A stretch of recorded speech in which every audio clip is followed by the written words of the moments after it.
Mini kitchen নিয়ে আর কাজই করবো না, অসহ্য অধৈর্য হয়ে যাচ্ছে। হ্যালো, আসসালামু আলাইকুম গাইস, কেমন আছেন আপনারা সবাই? আলহামদুলিল্লাহ আমি ভালো আছি। আবার আজকে একটা মিনি কিচেনের ভিডিও নিয়ে চলে আসছি। দেখুন, আমি আজকে চিংড়ি মাছ দিয়ে রান্না করবো, পেঁয়াজ ভুনা করবো, আর কত সুন্দর শাক নিয়েছি, এগুলো আমার আম্মু এনে দিয়েছে।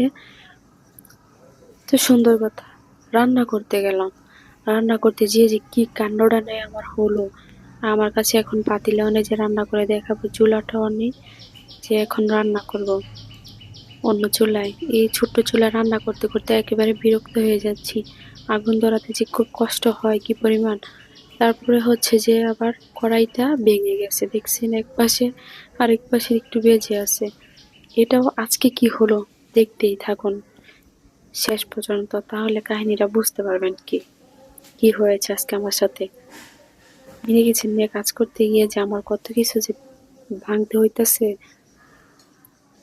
তো কথা না বলে চলুন ভিডিওতে চলে যাই। দেখুন কি অবস্থা, দেখছেন তো। কড়াইটা গরম করে নিয়েছি, এখন তেল ঢেলে দেব। কড়াই থেকে কিভাবে জানি নিজে নিজে তেলের খনি বের হচ্ছে, বুঝতে পারতেছি না।